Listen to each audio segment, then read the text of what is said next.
볼게요. 자, 여러분들 다 같이 한번 따라해볼까요? 위험물. 위험물이 뭡니까?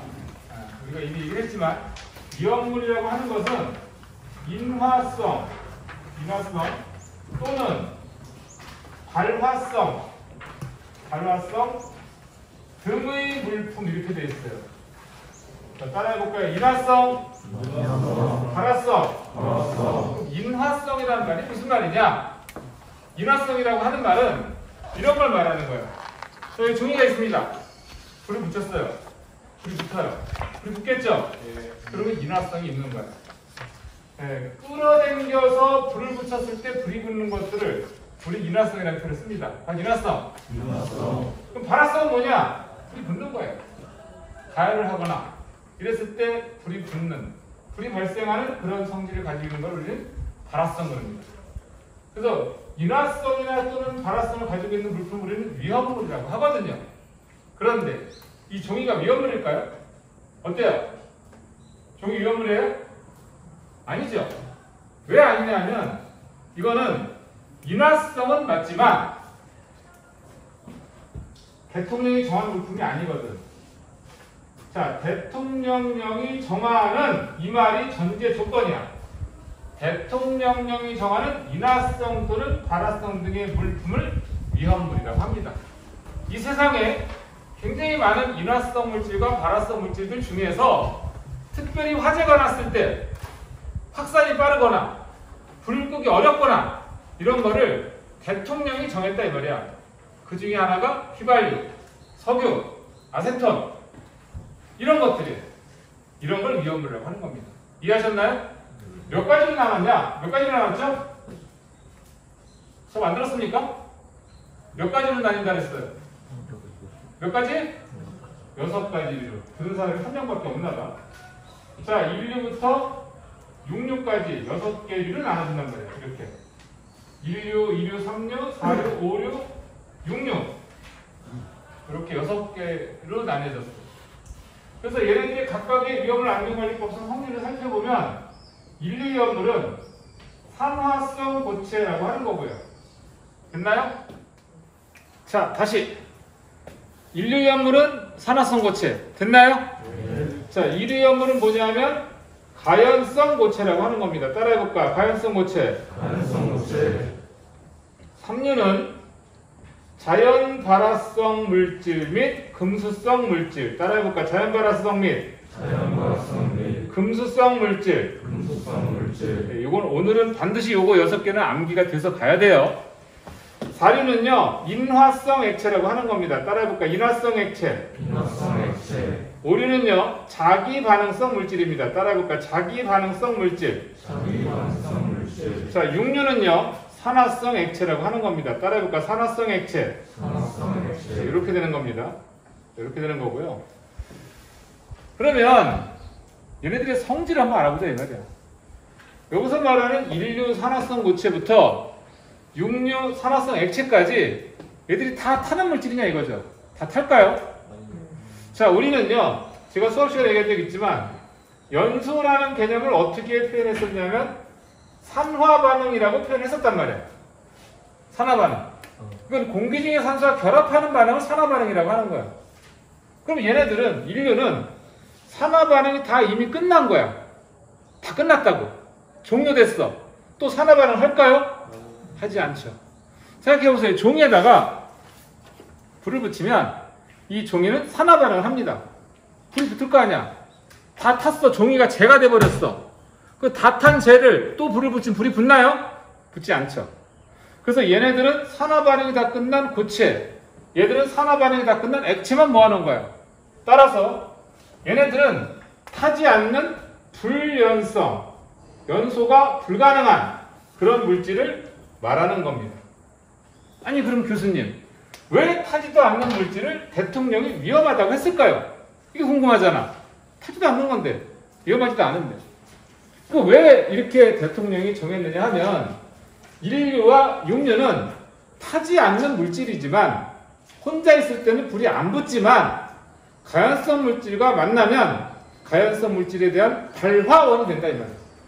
예를 들면 1류 위험물을 여기다가 종이에다가 막 문지르면 종이가 탈 수 있어 없어요? 탈 수 있죠? 이 인류염물을 막 문지르면 불이 붙는다 이 말이야. 왜? 인류는 가염물과 만나면 불이 붙도록 해주거든. 발화 원이 된다 이 말이야. 그런 특징이 있어요. 그래서 대통령이 보니까 이거 위험하겠는데? 그래서 인류와 육류를 위험물로 규제를 하는 겁니다. 또 특징이 있어요. 뭐냐면 공기 중에 산소가 몇 프로 있죠?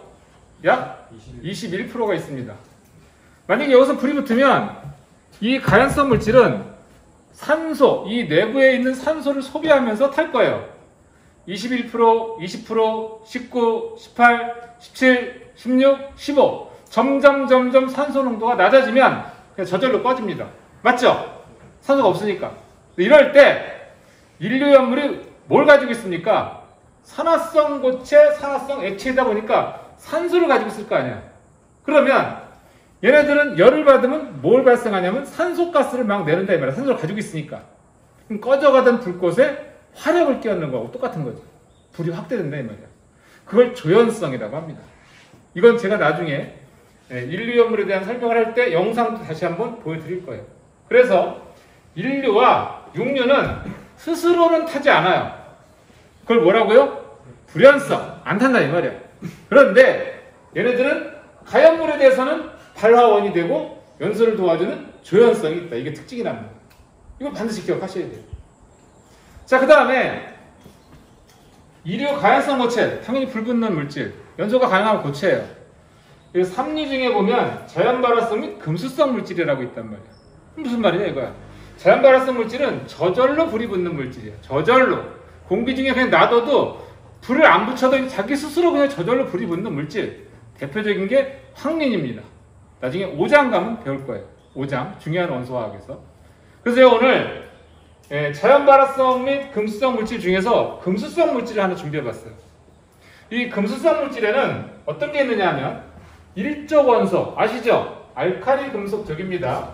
우리가 주기율표상에서 수소, 리튬, 나트륨, 칼륨, 루비디움, 세슘, 프랑슘이라고 하는 알칼리 금속이 있었는데 이 중에 금속에 해당하는 것은 수소를 제외한 나머지는 다 금속들이에요. 그럼 얘가 3번이고 11번이고 얘가 19번이다 이 말이야. 물론 이 밑으로 내려가면 37, 55, 87 이렇게 되는 거예요. 그럼 얘는 원자 번호가 3번이라는 얘기는 전자가 3개라는 뜻입니다. 따라서 2개, 1개, 여기도 2개, 8개, 1개, 여기도 2개, 8개, 8개, 1개. 하나, 둘, 셋, 넷, 다섯, 1개. 하나, 둘, 셋, 넷, 다섯, 여섯, 1개 이렇게 되는 거예요. 이 마지막에 있는 가전자가 하나이기 때문에 얘는 옥텐율을 만족을 못 시키고 있어요. 옥텐율을 만족을 시키려면 마지막 가전자 궤도가 8개가 돼야 되거든. 하나가 있으니까 되게 불안정하잖아. 그래서 오늘 실험을 얘를 준비를 해봤습니다. 나트륨을 준비해봤단 말이에요. 지금 나트륨 이제 준비했어요. 나트륨은 지금 상태를 보면 마지막이 1개가 있으니까 7개가 부족하잖아. 불안정하단 말이야. 불안정해.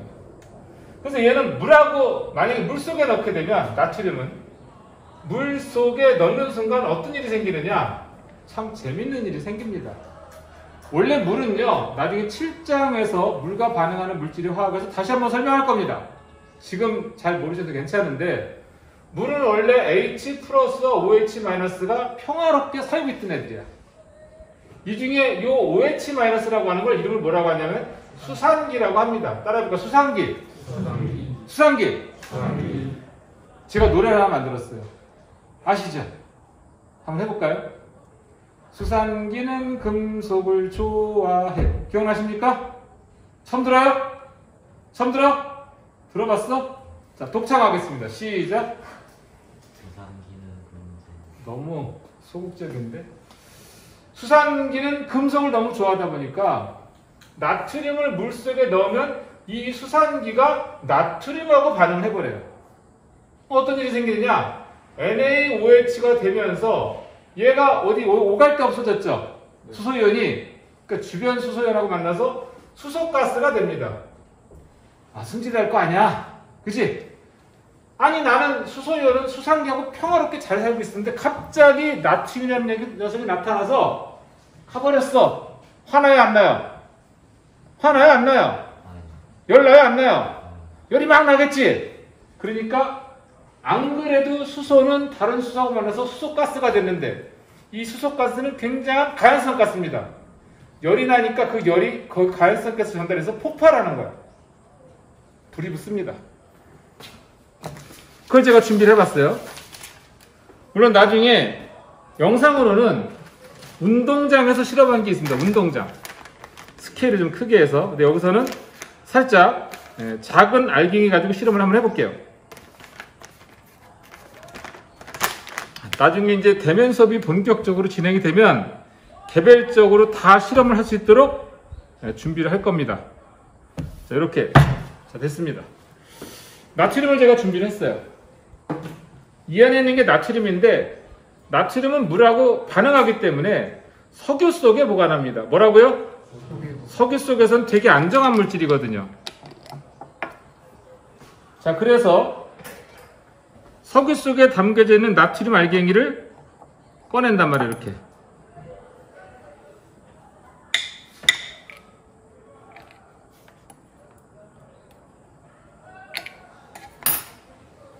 자, 그리고 나서 나트륨을 커터 칼로 한번 잘라보겠습니다. 잘려요. 그리고 물티슈에 올려놓고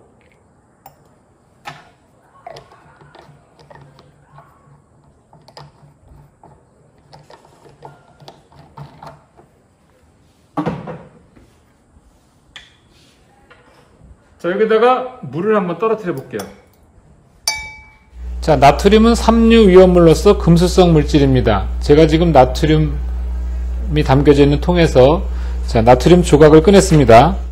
자, 나트륨을 한번 잘라보도록 하겠습니다.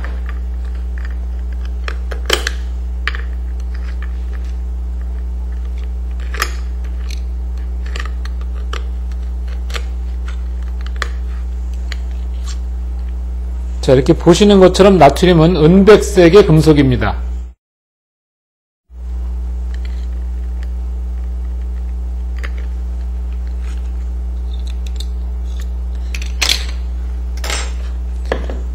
자, 앞에 놓여져 있는 휴지에 물을 적시도록 하겠습니다.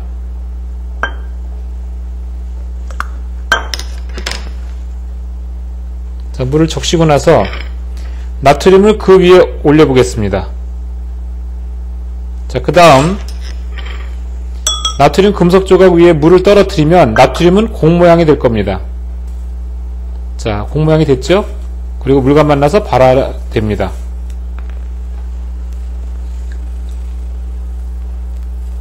자, 이와 같이 나트륨은 금수성 물질로서 물과 접하는 순간 발열과 동시에 수소가스를 발생하기 때문에 대단히 위험한 그런 금수성 물질이 되겠습니다. 나트륨이 양이 많아지게 되면 물속에서도 폭발할 수가 있습니다. 귀여운 게 아닌데요? 폭발한다고요? 이처럼 나트륨을 포함한 일족 원소인 알칼리 금속은 산화 반응을 하는데 공기 중의 수분과도 반응하여 폭발할 수 있기 때문에 반드시 석유나 파라핀 속에 보관해야 한다. 보관할 때도 가져가실 때 조심히 가져가시기 바랍니다. 저한테 이런 막대한 엄청난 임무를 주시다니 조심히 갖고 내려가겠습니다. 놀라운 발견사상 최대 스펙터클하고 다이나믹한 실험을 위해 조심조심 나트륨을 옮기며 제작진이 도착한 곳은 자, 더 스펙터클한 실험을 위해서 자, 직접 야외로 나와봤습니다. 이 정도를 만약에 실내에서 폭발을 한다면 연구실이 아마 내려앉을 정도로 굉장히 위력적인 그런 나트륨의 양이 되겠습니다. 그 위력을 확인하기 위해 먼저 물이 가득 담긴 비커를 준비하고 폭발해서 굉장히 위험할 수가 있으니까 조교가 물속에 들 때 넣고 빨리 뛰어서 보도록 하세요. 주의사항을 숙지한 뒤 비장한 각오로 실험에 돌입하는데 저는 특별한 물이 담긴 비커에 조심스레 나트륨 50g을 입수시키고 걸음아 빨리 나서느라 도망가는 실험 도우미. 이내 물과 반응해 보글보글 끓기 시작한 나트륨. 어느 순간도 예측할 수 없는 긴장된 순간인데 급기야 나트륨에서 연기가 나며 엄청난 폭발음과 함께 순식간에 폭발해버렸다. 마치 폭탄이 터지듯 강하게 폭발하며 하늘 높이 치솟은 연기 기둥이 나트륨의 위력을 실감할 수 있었는데 불과 반응에 수소가스를 발생하며 폭발을 일으키는 나트륨의 놀라운 위력. 불 없이도 폭발이 일어날 수 있으니 과학을 하면 우리 생활이 더 안전해질 겁니다. 자, 그러면 결과적으로 금방 보여드린 것처럼 어때요? 나트륨은 물과 만나니까 불이 붙었죠? 그래서 금수성 물질이기 때문에 위험하니까 위험물 안전관리법으로 규제를 하는 겁니다. 그럼 이 나트륨과 우리가 알고 있는 나트륨이라고 또 들어보신 적 있죠? 뭐죠? 음식물에 들어가는 나트륨. 과자를 사도 나트륨이 있죠? 그럼 얘는 금속 나트륨이고 얘가 마지막 과자 하나를 버리는 순간 얘는 플러스가 되는 거예요. Na 플러스. 이게 금속 나트륨이고 전자 버리지 않은 전자를 버린 Na 플러스가 바로 나트륨, 물속에 있는 나트륨 이온입니다. 그러니까 이 금속 나트륨과 나트륨 이온을 구분하셔야 돼요. 같은 거 아니에요. 여러분들 몸속에도 나트륨이 있습니다. 그거 뭐라고요? Na 플러스. 지금 보여드린 건 Na, 금속. 이렇게 되는 거예요. 구분하셔야 됩니다. 아셨습니까? 자, 그 다음에 여러분들이 가장 많이 눈에 접하는 것들이 뭐냐면 사료연물이에요. 여러분들 주유소가 없는 동네는 없죠? 주유소는 다 있잖아. 대한민국에서 유통되는 위험물의 거의 90%가 위험물 중에 사료입니다. 사료연물이에요. 인화성 액체란 말이에요. 인화성 액체. 이 인화성 액체의 위험성은 뭐가 있냐면 유증기에 착화가 잘 돼요. 불이 되게 잘 붙는다 이 말이야. 유증기라는 게 뭡니까? 유증기, 기름유자에 증기가 발생하는 거야. 액체 기름이 증기화돼서 기체가 돼서 그 상태를 유증기라고 하는 거거든. 그 유증기에 불이 되게 잘 붙어요. 한번 보자 이 말이에요. 제가 여기에 빈 깡통을 하나 준비를 해봤어요. 그리고 여기다가 한번 유증기를 한번 만들어 볼게요.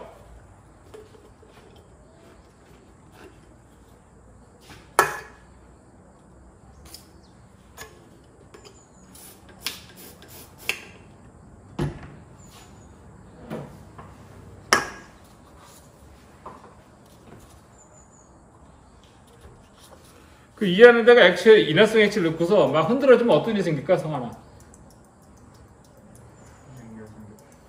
흔들어주면 액체는 기화가 되겠죠? 증기가 발생한다, 이 말이야. 증기가 발생하죠.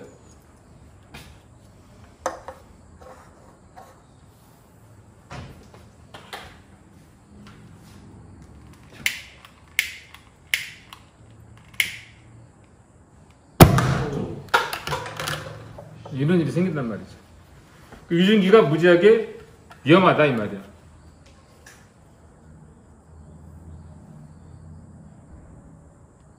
지금 보이지도 않는데 불이 붙고 있습니다. 맞죠? 보여요? 이건 뭐냐? 불꽃 반응 색깔 중에서는 무색인 것도 있다 이 말이야. 색깔이 안 보이는 불꽃 반응 색깔이 있어요. 그래서 여러분들은 눈에 보이지 않는다고 없는 건 아니죠. 공기가 눈에 보입니까? 보이지 않습니다. 그렇지만 존재하는 거죠. 우리는 안단 말이야. 불꽃 반응도 마찬가지예요. 이렇게 불꽃이 안 보이는 것들도 있어요. 물론 이 실험도 나중에 대면 수업이 본격화되면 그때는 개별적으로 실험할 거예요. 개별적으로 다 여러분들이 실험할 수 있는 기회를 갖게 됩니다. 중요한 건 사료연물 인화성 액체 중요한 점 뭐라 했습니까? 유증기에 착화가 된다 이 말이에요. 이걸 좀 여러분들이 기억을 할 필요가 있다 이 말이죠. 자, 그럼 정의해 볼게요. 위험물은 대통령령이 정하는 인화성 또는 발화성 등의 물품입니다. 맞습니까? 네. 그래서 이 중에 몇 개로 나눈다고요? 6개로. 오늘 이건 반드시 기억하고 가셔야 돼요. 그래서 6개로 각각의 위험물 안전관리법에서 성질을 암기하셔야 됩니다. 암기하세요. 그리고 이런 위험물들을 이해하려면 주기율표를 잘 알아야 돼요. 주기율표 1번부터 20번 암기하라고 그랬죠. 아직까지도 암기가 안 돼서 수업에 참여하시는 분들은 분명히 갈수록 힘들어져요. 갈수록 힘들어집니다. 화학은 기본적으로 암기해야 될 것만 암기를 해주면 굉장히 편한 과목이에요. 쉽단 말이에요. 근데 이걸 하질 않고 기본적으로 해야 될 거 안 하고 자꾸 수업을 참여를 하니까 수업이 힘들어요. 특히 그러니까 사실은 여러분들 선배들이 하는 얘기 중에 많은 선배들이 뭐라 그러냐면 학교에서 배운 게 거의 굉장히 어마무시하게 도움이 된다 이 말이야.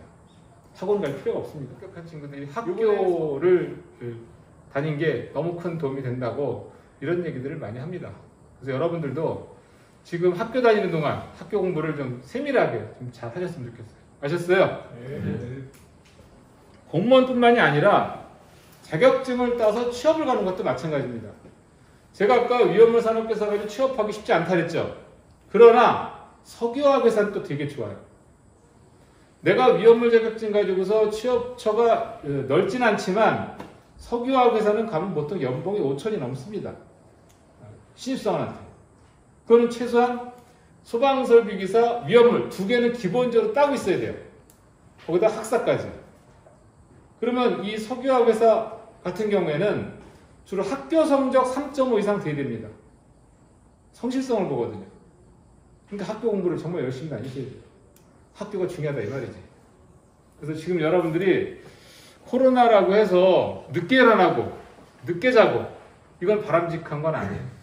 최소한 12시 전에 자고 아침 식사를 7시에서 8시 사이에 하셔야 됩니다.